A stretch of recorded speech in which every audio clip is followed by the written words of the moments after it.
Bonjour, voilà, c'est Claire-Lise. Alors, aujourd'hui, j'avais envie de vous parler en cette fin du mois de juin de comment on devient créateur dans notre monde. La notion d'être créateur. On a vu que dans cette roue que l'on suit, c'est la roue de l'année en lien avec des enseignements amérindiens. Les mois de février, mars, avril étaient les mois du côté est de la roue et du coup du côté de la dépendance. Et quand on est dépendant, notre état de dépendance fait qu'on n'est pas vraiment créateur de notre vie. On va répondre aux besoins des personnes dont on est dépendant. Quand on est enfant, ce sont nos parents qui nous disent fais ci, fais ça, et si on ne le fait pas, ça se passe mal, donc on va le faire. Et à la fois, on sait qu'il faut le faire parce qu'on est dépendant d'eux et eux, ils savent mieux que moi ce qu'il faut que je fasse. Du coup, quand j'ai besoin d'eux, je vais leur demander, ils me donnent des conseils, voire ils me disent ce qu'il faut que je fasse et je le fais. Quand je suis dans un état de dépendance, je vais mettre mon attention à l'extérieur de moi. C'est l'extérieur qui me dit ce que je dois faire et je le fais. Du coup, si je reste dans un état de dépendance, je vais avoir cette sensation d'être soumis à une force extérieure et de ne pas avoir la maîtrise de ma vie, d'être dépendant. Et du coup, ça crée, à un moment, si on ne grandit pas, ça crée un sentiment d'insécurité parce que, en fonction de l'humeur des autres et de leur désir, de leur envie, moi, ma vie, elle change. Je ne fais pas ce que je veux. Comment je fais pour passer de cet état de dépendance à l'état d'indépendance? Eh bien, il faut avancer sur cette roue de l'autonomie. Et donc là, nous en sommes au mois de juin, côté sud de la vie, de la roue. Et ce côté sud, c'est mon état de contre-dépendance. C'est le moment où je me dis, mais zut quoi, j'ai plus envie d'être dépendant. Ça m'agace. Et du coup, je vais me révolter, je vais me rebiffer. Mais je suis toujours dépendant.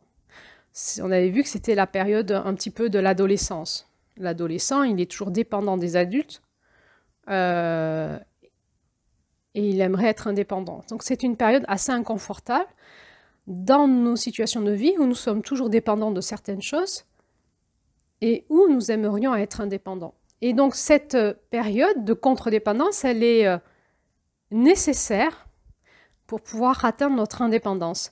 Nous devons passer par cet inconfort intérieur de se dire « j'ai plus envie d'être dépendant, mais je le suis encore, mais ça m'énerve et du coup, je vais me construire en opposition ». On a vu dans ce conte de juin que la petite Luciole, là, c'est quand elle s'est rebiffée à l'intérieur d'elle-même, qu'elle a réussi à créer, à retrouver sa lumière et à créer cette lumière sur Terre. Elle est redevenue créatrice de cette lumière, mais parce que elle est allée elle a retrouvé en elle-même son état de rébellion, son état de, elle s'est rebiffée. Elle s'est rebiffée contre quoi? Contre ce truc qui l'avait happé et qui lui a dit, tu es à moi, je vais te manger et tu vas devenir moi et tu m'appartiens. Et tout d'un coup, elle s'est rebiffée, elle a dit non, je serai moi et je vais devenir cette lumière qui est à l'intérieur de moi et je vais me faire aider par ma famille d'âmes et je n'appartiens pas à ce coyote, j'appartiens à cette famille des étoiles. Et ce sont ces étoiles-là qui vont me retrouver, qui vont m'aider. Donc, quand on est dans des périodes parfois de notre vie où on est toujours dépendant de quelque chose, mais où on cherche à redevenir créateur de notre vie dans l'indépendance, il est possible qu'on passe des moments de révolte à l'intérieur de nous, où on se rebiffe contre ces voix, soit qui nous parlent à l'intérieur de nous, dans notre psyché, dans nos émotions, dans nos scénarios relationnels, dans nos états de dépendance, d'attachement, de croyances limitantes qui nous font croire à l'intérieur de nous que nous ne sommes pas créateurs de notre vie. Et tout d'un coup, il y a quelque chose qui va se révolter contre ces petites voix qui me disent « mais non, tu peux pas ». Pour qu'on arrive à cet état de colère, de révolte où on se rebiffe, parfois il faut qu'on en arrive à se sentir avoir atteint le fond, hein, avoir touché le fond. On voit que ce coyote, il était dans ce monde des étoiles et il se racontait déjà des histoires qui ne brillaient pas beaucoup. Et puis, il a été aspiré par sa blessure. Il a voulu aller voir ce qui se passait sur Terre. Il n'a pas écouté les conseils. Il s'est fait aspirer par le magnétisme de la Terre. Et là, il a touché le fond. Il a voulu être copain avec une bestiole sympa, qui avait l'air vraiment d'être sympa, toute douce, etc., très amicale. Et cette bestiole l'a bouffé. Et il s'est retrouvé au fond d'étoile. Il est passé bouffé par un coyote, en train d'être digéré par les sucs digestifs de ce coyote, quoi. Et c'est en touchant le fond qu'il a l'énergie de vie à l'intérieur de lui de se rebiffer pour devenir concrètement cette lumière qu'il croyait ne pas avoir dans les étoiles. Il va devenir concrètement une étoile sur Terre. Et là, il y a un retournement de situation. Le coyote le vomit. Il redevient libre. Mais dans une liberté toute relative, puisqu'il est condamné à rester une étoile sur Terre pour des raisons que je vous évoquerai tout à l'heure. Donc, parfois dans notre vie, on est appelé à aller jusqu'au bout d'un scénario de dépendance et de toucher le fond pour trouver en nous, dans notre corps, dans notre être profond, dans notre instinct de survie, tout d'un coup, cet élan qui va se rebiffer, qui dit « mais je ne peux pas continuer comme ça, sinon je crève. Je suis au bout de ma vie. Je vais crever si je continue comme ça. » Et tout d'un coup, il y a cet élan, quelque chose qui s'inverse en nous. Hein, la rébellion, c'est juste aller chercher l'inversion. Quand on me dit que je ne peux pas briller, je brille. Ah, ça suffit. Et je brille, c'est pas psychologique, c'est instinctif, c'est dans nos émotions, c'est dans nos tripes, c'est dans notre élan de vie une force de vie qui sort de notre ADN, de notre corps. C'est l'instinct de survie, tout d'un coup, on se rebiffe et on dit « je vis ». Et ça va générer des retournements de situation dans notre vie. Là où on se pensait perdu, piégé, il va y avoir un retournement de situation. Et c'est une réalité, c'est pas une théorie. Il faut vraiment le vivre en fait pour le savoir. Donc comment je deviens créateur de ma vie? C'est pas un concept de coaching psychologique que je veux vous présenter aujourd'hui, c'est vraiment un concept profond, c'est comment je reprends la conscience intérieure en moi que je suis créateur de ma vie. C'est vraiment l'intégration de tout ce côté S de la roue, de la conscience d'être reconnecté à mon être profond, de m'habiter, d'être conscient de mon flocon de neige. Je suis habité par ma présence dans ce corps, je suis dans ce corps et c'est de moi dont part la vie, c'est moi qui crée ma vie, c'est pas l'autre. Et pourtant, si je suis bien en lien avec l'autre, je fais pas ce que je veux. Et c'est là où il y a cette tension en juin pour qu'on puisse basculer en juillet, c'est comment je fais pour m'harmoniser avec l'autre, c'est-à-dire créer ce que je veux, tout en respectant l'écosystème et l'autre. Et c'est cette intelligence qui vient se chercher, cette intelligence du collectif. Et c'est de ça dont je voudrais vous parler aujourd'hui. Comment je fais? Ben déjà, je réhabite ma présence dans mon corps. Et on a vu que quand cette lumière rayonne à travers nous, elle purifie notre couche énergétique. Hein. Là, le fait de créer dans la matière, c'est quand la vibration vient se manifester dans la matière, elle doit passer par la couche énergétique. Et la couche énergétique, c'est notre partie qui vient convertir la vibration en matière. Et pour que ça marche, il faut que notre couche énergétique, elle marche. Donc, il faut avoir une couche énergétique fonctionnelle, donc dégagée de tous les parasites qui sont en nous au niveau énergétique, de toutes les fuites, ce qui a été cassé, ce qui est dysfonctionnel, ce qui est alourdi, ce qui ne circule pas, toutes ces pensées qui nous ont alourdi, ces émotions, tout cet espace énergétique est une initiation à part entière. Le monde de l'énergie est une initiation à part entière. Et une fois qu'on a relancé cette dynamo, qu'on a purifié, qu'on a réparé, qu'on a dégagé, qu'on a remis en protection, qu'on a repris notre territoire sacré, qui est le monde de notre âme, de notre énergie, et que nous sommes redevenus maîtres de notre temple intérieur, qui est notre corps, qui est le temple de notre âme, et que dans ce corps, je m'habite avec mon âme, et que dans mon âme, il y a mon onde de forme de mon esprit sacré qui cherche à rayonner dans la matière, à partir du moment où je reprends cette présence intérieure, c'est de là que je vais composer dans la matière. Je vais composer de l'intérieur de moi vers l'extérieur. Et c'est là où je vais partir dans l'indépendance. Tant que je suis dépendant et contre-dépendant, c'est que je compose avec le monde extérieur dans mon intérieur. Quand je suis enfant, je vais manger ce que ma maman elle m'a fait à manger. Je vais devoir composer avec ça en moi. Si c'est des épinards, j'aime pas, donc je vais faire la tête. Ma mère, elle va me dire, tu manges. Je vais avoir des nausées. Et je vais devoir composer, puisque je vais faire la tête. Elle va me dire, tu te lèves pas tant que tu n'as pas mangé, tu seras puni, je sais pas quoi. Au contraire, je vais essayer de la manipuler, de balancer les épinards dans la plante d'à côté, de le mettre dans ma poche, je sais pas quoi. Et voilà, je vais composer avec le plat que ma maman m'a fait à manger. Si c'est des pâtes, je suis super contente, j'en veux encore, puis il n'y en a plus. Puis je lui dis, oh, mais j'en veux encore. Et ma mère me dit, bien, il n'y en a plus. Puis il faut partager avec tes frères et sœurs, tu peux pas tout manger, tout le plat. Donc je vais composer. Et quand je suis adulte, je fais ce que je veux. Je me fais des pâtes à volonté si je veux, j'achète des épinards ou je n'en achète pas. Si j'en veux plus en manger, je fais ce que je veux. Comment je passe de cette dépendance à cet état d'indépendance ? Eh bien, il y a eu l'adolescence qui m'a permis de devoir encore manger ce que ma mère me donnait à manger, mais j'avais grandi et puis peut-être que j'avais influencé ma mère, peut-être que j'avais commencé à pouvoir aussi acheter moi-même des choses, passer au McDo, je ne sais pas, toute cette période d'adolescence où souvent en plus j'ai très faim, donc c'est ma mère qui a dû composer avec moi, où je vais dire à ma mère, maman, je suis en train de faire du sport actuellement, j'aurais besoin de protéines, tu peux m'acheter un peu plus de ça, je fais un régime comme ça, et les mamans, elles composent avec les adolescents au niveau de la nourriture, ça devient compliqué. Il faut composer avec tout ce monde-là. Et puis ensuite, je suis jeune adulte et je fais ce que je veux. Et c'est là où ça se complique après. Parce qu'il y a l'indépendance, mais je fais ce que je veux, mais est-ce que je sais faire? Non.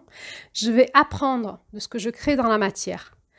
Une fois que je crée dans la matière, je regarde si les plats que je me fais sont bons pour moi, pour mon énergie, pour ma santé, comment je me nourris, où c'est que j'achète, est-ce que c'est bon pour l'écosystème, et puis peut-être que je vais avoir moi aussi des enfants, et puis que je vais commencer à me dire les épinards c'est bon pour la santé, et je vais demander à mes enfants de manger aussi des épinards. Bon, c'est un exemple parmi d'autres. Ce que je voulais vous expliquer, c'est que de toute façon, pour devenir créateur de sa vie, il faut qu'on passe de l'état de dépendance à l'état d'indépendance. Et on est obligé de passer par cet état de contre-dépendance. Et c'est très inconfortable pour tout le monde. Pour les personnes dont on continue à être dépendant, ou les forces dont on continue à être dépendant, parce qu'on va s'opposer à elles. Et les parents le savent, les parents des adolescents, c'est compliqué cette période. Et c'est compliqué aussi pour l'ado ou la personne qui en a marre, qui aimerait quitter cet espace-là pour être indépendant.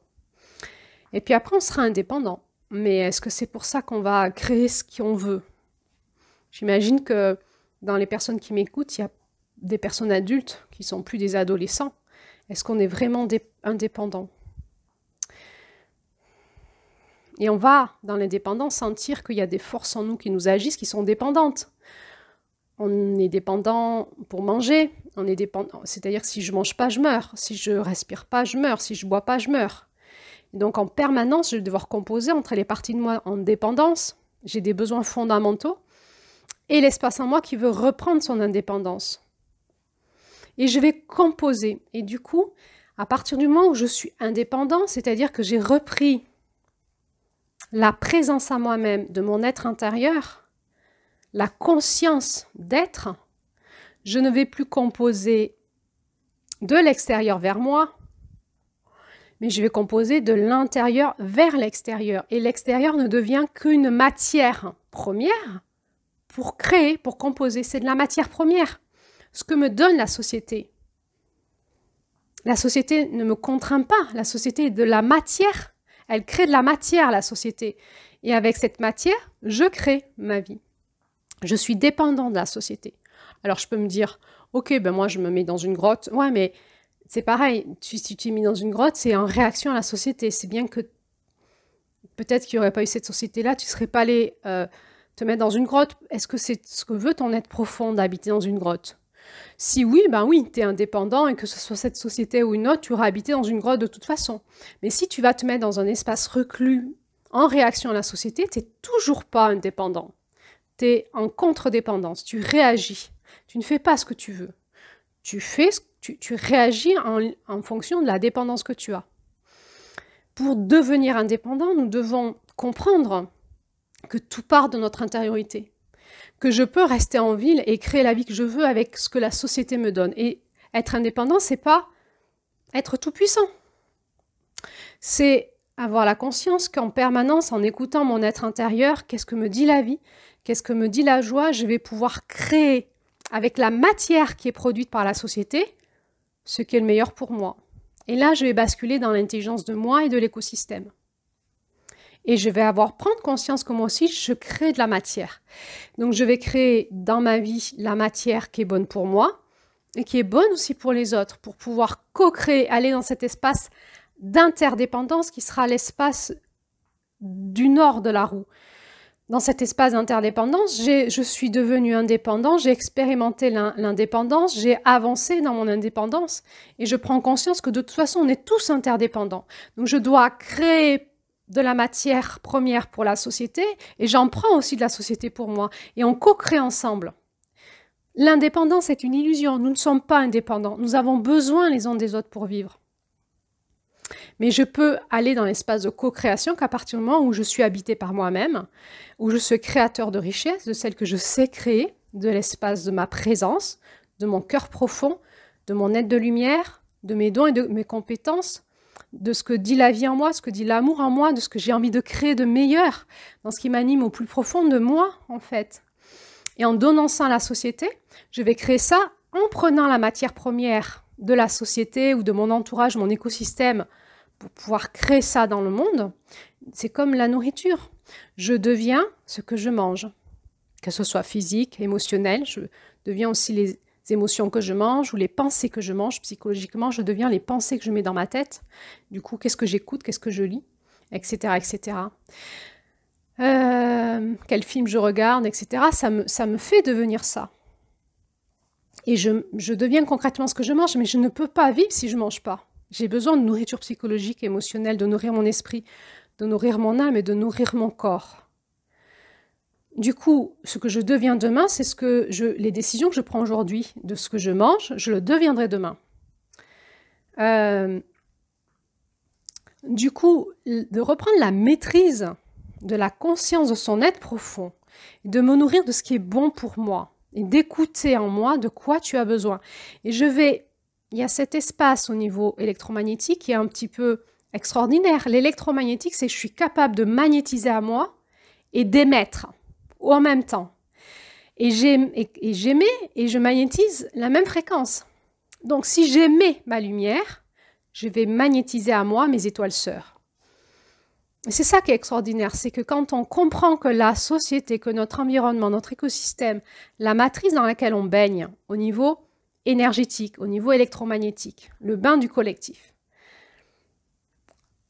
c'est de la matière avec laquelle je compose et de comprendre que je peux attirer à moi ce que j'aimais. Alors je vais me mettre à émettre ce que j'ai envie d'attirer à moi, c'est-à-dire ma fréquence source, mon identité profonde. Et ça se passe dans la réalité. Le fait d'être créateur, c'est d'expérimenter concrètement que quand je suis reconnectée à mon être profond et que j'émets ma fréquence source, je magnétise à moi ce qu'il me faut pour composer. C'est-à-dire que cette société n'existe pas comme elle est. Elle existe comment je la vois à travers les yeux de mon cœur. Et je vais créer avec elle ce dont j'ai besoin. Je vais créer avec cette matière-là. Alors, c'est moi qui décide dans quel espace je me mets. Est-ce que je reste en France? Est-ce que je vais dans un autre pays? Est-ce que je me mets à la campagne, à la ville? Quel type de profession je veux faire? Dans quel corps de métier je veux composer? C'est moi qui décide ça, à tout moment. C'est ce qu'on appelle faire les grandes crises de vie, les reconversions professionnelles. Des fois, il y a des crises de couple. Des fois, on décide d'arrêter de créer ce style de couple. Parce qu'on avait créé quelque chose c'est mort, quoi. C'est la fin de quelque chose qui n'a pas fonctionné et la crise de couple fait qu'à un moment on se dit, en fait, on ne peut plus marcher ensemble. On va dans une nouvelle identité de couple. Et parfois, l'alchimie dans le couple peut se faire ensemble. Donc, il y a cette sensation, en fait, je peux créer, en fait, l'autre, dans mon couple, mes voisins, mon quartier, mon village, ma ville, mon pays. La société, les lois, l'autre, en fait, n'est que créateur de matière. C'est pas moi qui crée les lois en France. C'est le Sénat, mais il crée de la matière. Il crée de la matière, il me dit, voilà, Claire-Lise, les lois qu'on a créées aujourd'hui pour vous. Et avec ça, je compose. Je ne suis pas soumise aux lois. Je compose. Je reste pas. Et je suis obligée, admettons qu'on soit dans une société qui est de plus en plus coyote, qu'on a la sensation d'être de plus en plus dans le vent du coyote, qu'on ne va plus pouvoir s'en sortir, qu'on a l'impression que ces lois sont comme des sucs gastriques qui nous digèrent. Mais c'est pas en me rebellant contre les lois que je vais faire quelque chose, que je vais pouvoir créer quelque chose. C'est en allant chercher mon instinct de survie, ma lumière profonde, mon intelligence source. Tout d'un coup, je vais avoir un coup de génie. Je vais être visible par mes étoiles sœurs, qui elles-mêmes rayonnent leur lumière et leur puissance. Mes étoiles sœurs, elles peuvent venir m'aider que parce qu'elles ont retrouvé leur puissance personnelle. C'est pas les étoiles qui sont bouffées par le coyote qui viennent m'aider. Et c'est pas avec elles que je vais pouvoir monter en puissance dans le monde.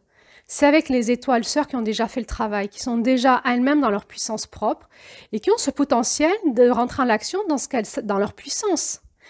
Et tout d'un coup, je vais m'illuminer, je vais devenir une étoile sur Terre, être visible de mes étoiles sœurs et devenir aussi une étoile sœur qui va aider les autres.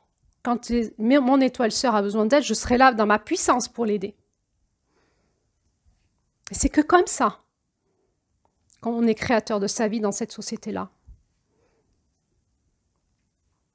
Sortir du vent du coyote, c'est arrêter de se plaindre de la société.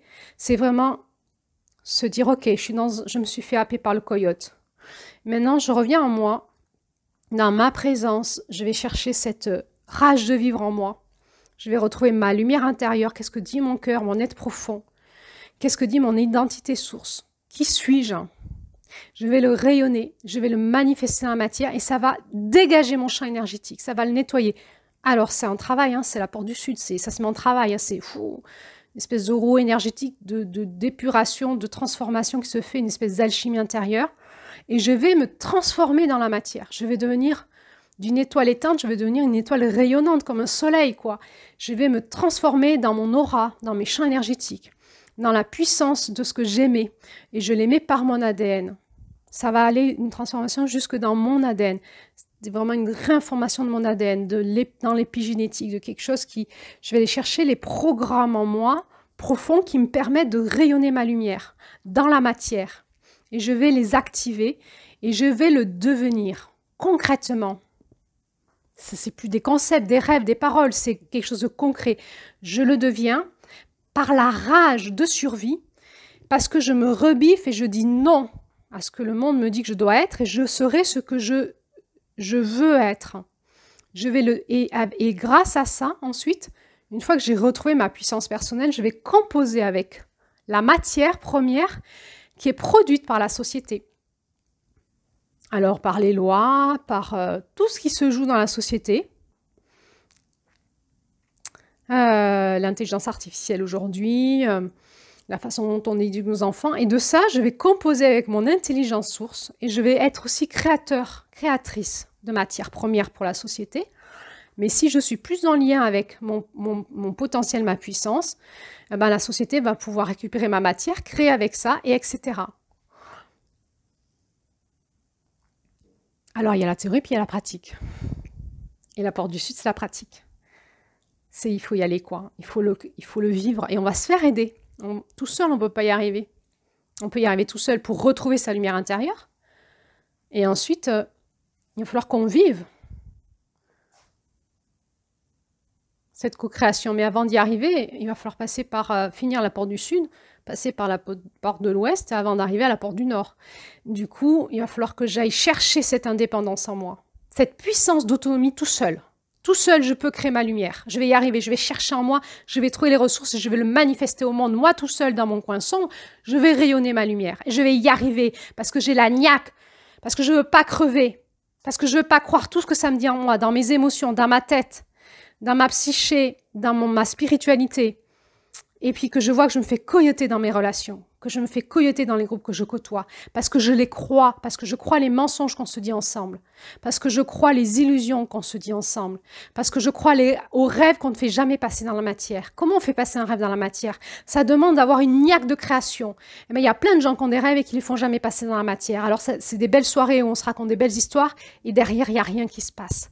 Pour le manifester dans la matière, je prends le rêve et je le fais traverser par mes champs énergétiques et je le mets dans la matière et je le crée. Je suis créateur. Alors, créer ses rêves, c'est un beau concept de coaching. Pour y arriver, c'est vraiment une discipline spirituelle. J'écoute mon cœur profond. Je n'écoute pas les rêves que l'autre a mis dans ma tête. Si ça ne me correspond pas, je ne vais pas perdre mon énergie à vouloir créer un truc qui ne me correspond pas. Je vais écouter mes rêves intérieurs. Qu'est-ce que dit mon être profond? Et ça, je vais l'actionner, ce flocon de neige qui va fondre, qui va passer dans la matière. Je vais l'actionner, je vais le co-créer avec la Terre, avec l'intelligence de la Terre, l'intelligence électromagnétique de la Terre. Cette espèce de champ d'information qu'il y a au niveau électromagnétique sur la Terre, où toutes les données sont disponibles. Je peux m'y connecter, je me connecte à la Terre, j'ai toutes les données disponibles et je peux émettre à la Terre et dire voilà qui je suis, ce dont j'ai besoin, et la Terre va m'amener les ressources et va me faire rencontrer ces ressources. Je vais attirer à moi, je vais magnétiser à moi les ressources qui sont dans mon écosystème, et par des rencontres, des synchronicités, des choses qui arrivent aussi par l'intelligence artificielle, par des films qu'on regarde, YouTube, des réseaux sociaux. Tout est possible dans cette société-là. Tout est possible pour que je crée, mais je crée comme je veux. Je vais peut-être attirer à moi une banque qui va être favorable pour me donner des sous. Et mon projet pourra passer en la matière. Ou je le ferai passer sans les banques. Ou peu importe. La Terre a toutes les ressources. C'est que de la matière première que la société donne.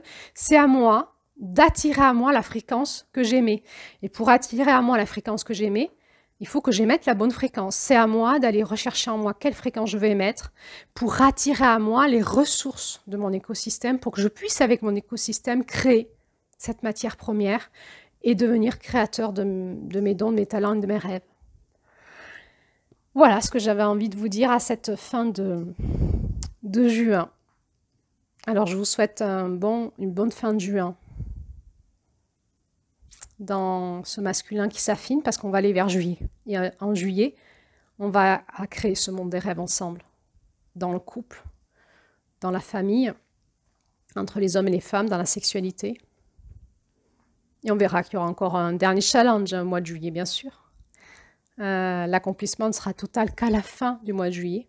Il y aura un dernier challenge dans l'amour à passer pour basculer dans ce nouveau féminin en août avec un masculin glorifié, qui a passé la bande d'arrivée, qui a acquis énormément de connaissances, de compétences, de savoir-faire, savoir-être, et qui va pouvoir actionner le féminin et aider le féminin à faire passer dans la vie concrètement les bonnes graines et la bonne descendance, le bon enfantement de la vie pour la suite du chemin.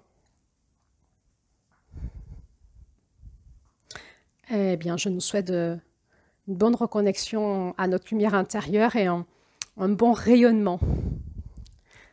Et j'ai envie de vous dire, avec un petit clin d'œil, c'est pour ça que la planète se réchauffe, paraît-il. C'est parce que nous devenons tous des soleils sur Terre.